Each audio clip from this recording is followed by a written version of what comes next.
41 astronomers, 9 countries.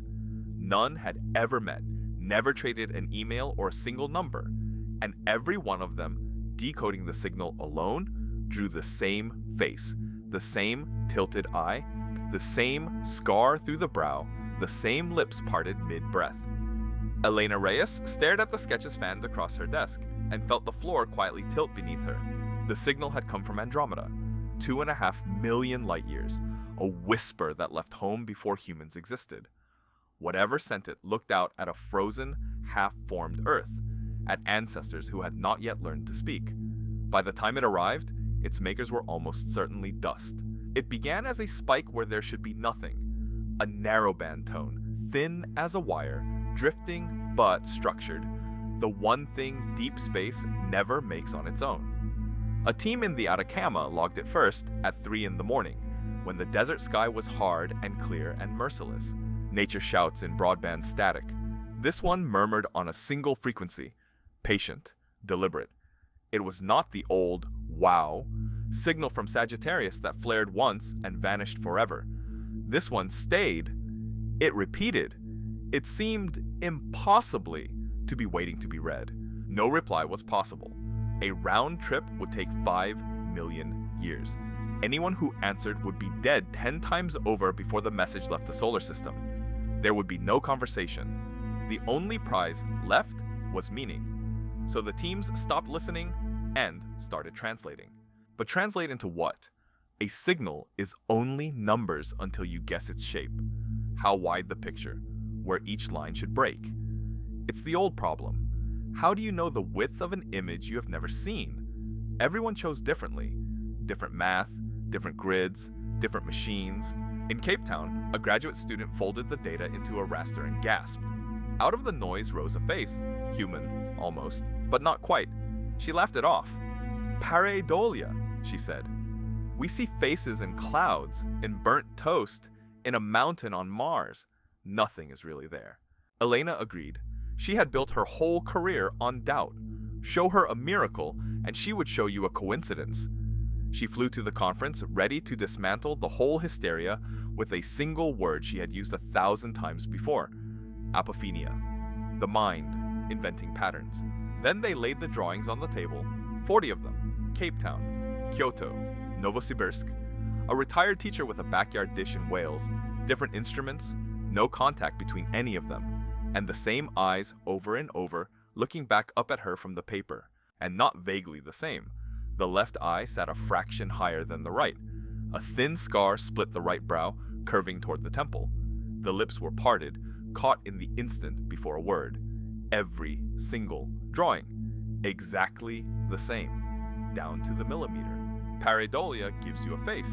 It does not give 40 strangers the same scar in the same place.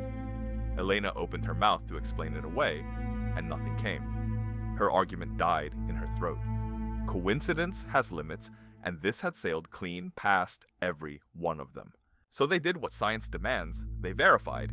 Independent teams, sealed rooms, fresh instruments, no one allowed to see another's work. Confirm the signal, confirm it isn't error. Every confirmation returned the tone, and with the tone, without fail, came the face.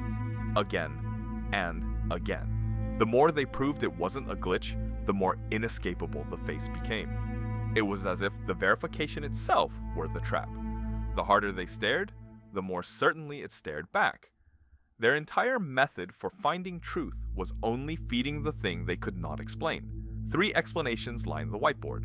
1. The face was literally in the data, a portrait deliberately beamed across the void. 2. The signal planted the same image in any mind that dared to parse it. A seed dropped into the decoder's thoughts. And 3. The one Elena hated most. There was no face at all. The signal was a mirror, and the decoders were painting themselves, dredging up the same human template every brain carries. A reflection, wearing a stranger's skin. If that were true, the message said nothing. We were only meeting ourselves. She had no for herself. Alone, past midnight, she took the raw stream and refused every method the others had used. Her own grid, her own math, no prior images, no suggestion, no colleague whispering in her ear. If it was a trick of the mind, she would break the spell tonight. The numbers unfolded. Line by line, an image began to assemble under her hands. She kept telling herself it would collapse into noise. She was too careful, too cold, too skeptical to be fooled by static. Any moment now, the pattern would break apart. It did not break apart. The left eye rose a fraction. A scar opened across the right brow. The lips parted, about to speak. And she realized, with a jolt, that she had drawn it, that her pencil had been moving on the page beside her without permission, tracing the exact face she had come to disprove. And then the cold thing settled in. She knew this face. Not from the sketches on the table, from somewhere older, deeper, the way you know your own name before you are fully awake. It was familiar the way a reflection is familiar, and she could not say why. Whatever sent this had been gone 2.5 million years. It never once showed us its own face. It could not have known ours, and yet the face was ours. Not any single person's, but all of us at once, distilled into one impossible portrait held up across the emptiness. That was the message. No language, no coordinates, no demand. Just a face, raised across the dark, saying the only thing worth 5 million years of silence. You are seen. Someone, once in a galaxy already dead, looked toward an empty Earth and wanted whoever finally listened to know it. But the lips were parted, caught mid-word. Whatever it meant to say next, the signal cut off before the sound could form. 2.5 million years crossing the void. And it ends one single breath before it speaks. The most important word, forever unheard. Elena sat in the dark long after the screen went black. 41 strangers had met the same face and never met each other. Now she was the 42nd. And sitting there, pencil still warm in her hand, she was no longer certain the face was a stranger's at all. The monitor was dark now, and in its glass her reflection looked back. For just a moment, the left eye sat a fraction too high. She did not blink. Somewhere overhead still, that ancient whisper is arriving. Patient, waiting to be read by the next careful mind. What would you have drawn?